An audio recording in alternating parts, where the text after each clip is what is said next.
आप सब मौजूद थे वहाँ पे। हजारों की संख्या में स्टूडेंट था। 5वां हमारा स्थापना दिवस था ये। उससे पहले हमारी पार्टी का इंट्रो हुआ करती थी, वो भी एक संगठन था हमारा।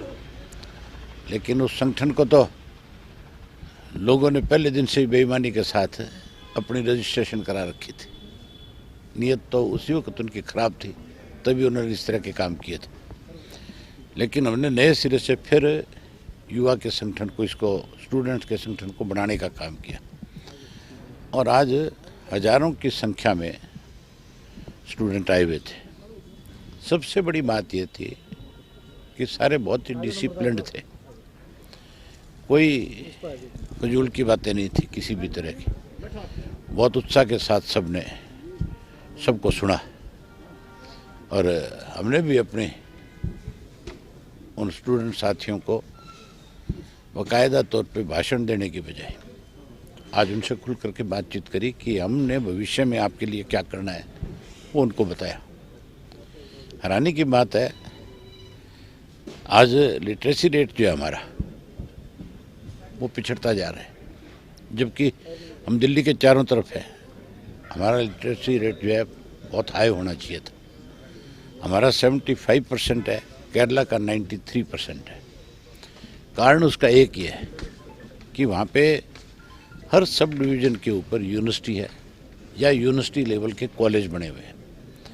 वहाँ पे इंजीनियरिंग कॉलेज है, मेडिकल कॉलेज है, वहाँ पे IIT है, हर तरह के कॉलेज वहाँ पे है, हर तरह की एजुकेशन वहाँ बच्चों को दी जाती है। हमारे यहाँ पे तो हर साल कहते तो ये हैं कि एजुकेशन फ्री दे रहे हैं, लेकिन फीस हर साल बढ़ा दी जाती है। PhD के स्टूडेंट की फ़ीस हर साल 2 गुना कर दी जाती है। हमारे यहाँ MBA का कोई स्टूडेंट है, कोई IIT का स्टूडेंट है, कोई आपके डॉक्टर बनना चाह रहा है, MBBS का है, उनकी फ़ीस में सालाना बहुत वृद्धि हो रही है, बहुत ज़्यादा बढ़ रही है। हमारा एक फ़ैसला है कि हमारी सरकार बनने के बाद हम हरियाणा के हर बच्चे को मुफ्त में एजुकेशन देंगे, चाहे वो किसी भी तरह की एजुकेशन। आज तो एक और नई बड़ी बीमारी इन्होंने कर दी, नया एजुकेशन सिस्टम लागू कर दिया हरियाणा में। आर्ट्स वाले बच्चे को ये कहते हैं कि आप एक साइंस का सब्जेक्ट लोगे, अगर उसका इंटरेस्ट साइंस में होता तो फिर आर्ट्स में एडमिशन नहीं लेता, फिर तो नॉन मेडिकल लेता।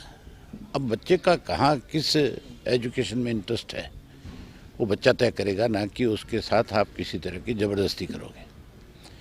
इससे एजुकेशन का जो है स्टैंडर्ड भी कम हो रहा है और उसके साथ साथ स्टैंडर्ड के साथ साथ दूसरी चीज़ ये है कि जिसका जहाँ मन है उसको उसमें दिक्कत आनी शुरू होगी।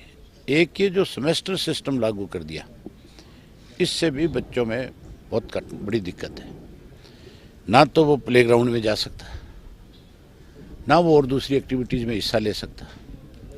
उसको तो सारे साल इसी बात की चिंता रहती है कि इस सेमेस्टर के एग्ज़ाम दिए हैं, 2 महीने के बाद फिर उसने एग्ज़ाम देने।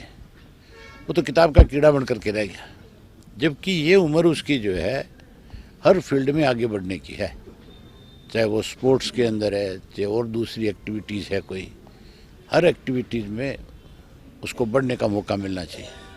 हम ये सारी प्रथाएं ख़त्म करेंगे, पुराना सिस्टम लागू करेंगे। एजुकेशन का सालाना एक एग्ज़ाम होगा, उसके बीच में उसकी अटेंडेंस कंपल्सरी कर देंगे कि भी इतनी अटेंडेंस ज़रूर होनी चाहिए, ताकि बच्चे का ध्यान पढ़ाई में भी रहे, खेल में भी रहे, पढ़ाई में भी रहे, अन्य एक्टिविटीज़ में भी वो हिस्सा ले, उसकी ग्रोथ बहुत अच्छी हो, वो भविष्य में और अच्छे से आगे बढ़ सके। ये सारी चीज़ें हम तय करेंगे।